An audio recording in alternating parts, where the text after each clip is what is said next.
بسم الله الرحمن الرحيم.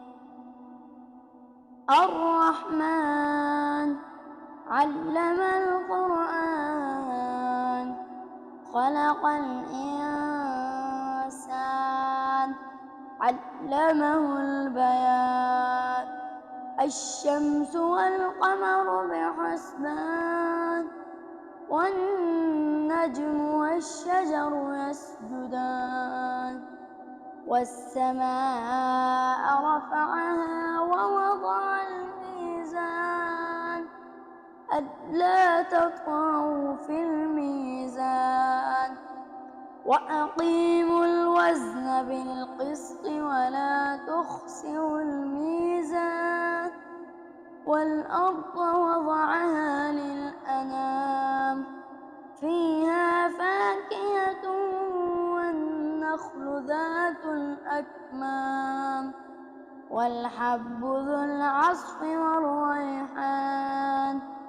فبأي آلاء ربكما تكذبان؟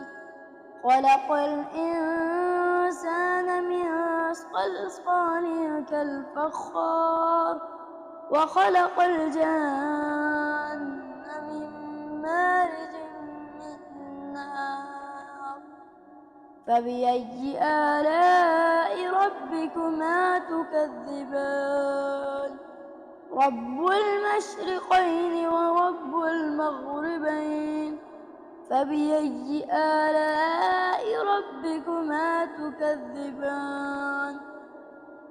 مرج البحرين يلتقيان، بينهما برزخ لا يبغيان.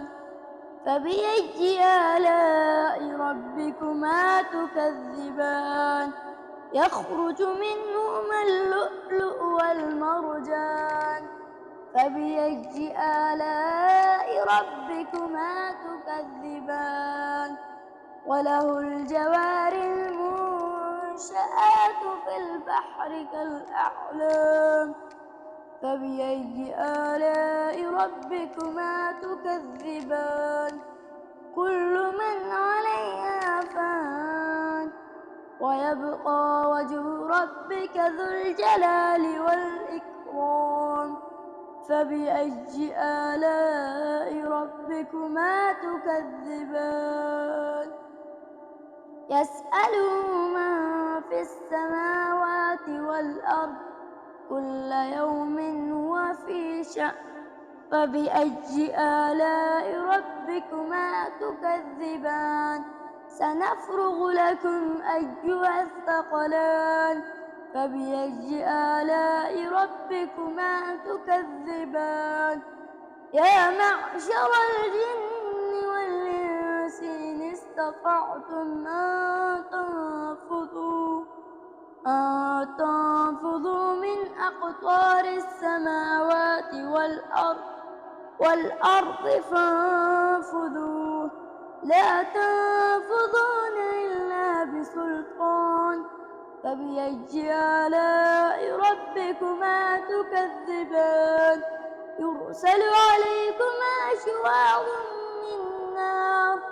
من نار ونحاس فلا تنتصران. فبأي آلاء ربكما تكذبان؟ فإذا انشقت السماء فكانت وردة كالدهان. فبأي آلاء ربكما تكذبان؟ فيومئذ لا يسأل عن ذنبه إنس ولا جان. فبأي آلاء ربكما تكذبان؟ يعرف المجرمون بسيماهم فيؤخذ بالنواصي والأقدام. فبأي آلاء ربكما تكذبان؟ هذه جهنم التي يكذب بها المجرمون، يطوفون بينها وبين حميم آن. فبأي آلاء ربكما تكذبان ولمن خاف مقام ربه جنتان فبأي آلاء ربكما تكذبان ذواتا أفنان فبأي آلاء ربكما تكذبان فيهما عينان تجريان فبأي آلاء ربكما تكذبان فيهما من كل فاكهة زوجان فبأي آلاء ربكما تكذبان متكئين على فرش بطائنها من استبرق وجنى الجنتين دان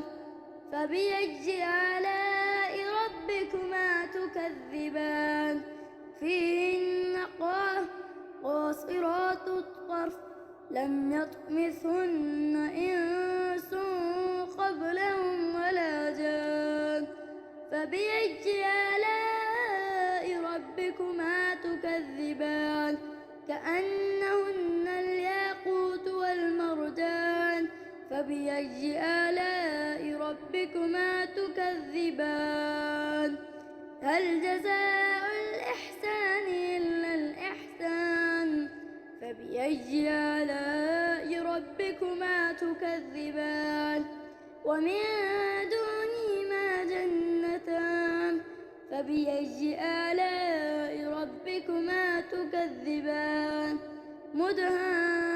مدهامتان فبأي آلاء ربكما تكذبان فيهما عينان نضاختان فبأي آلاء ربكما تكذبان فيهما فاكهة ونخل والرمان فبأي آلاء ربكما تكذبان فيهن خيرات حسان فبأي آلاء ربكما تكذبان حور مقصورات في الخيام فبأي آلاء ربكما تكذبان لم يطمثهن إنس قبلهم ولا جان فبأي آلاء ربكما تكذبان متكئين على رفرف خضر وعبقري حسان فبأي آلاء ربكما تكذبان تبارك اسم ربك ذي الجلال والإكرام صدق الله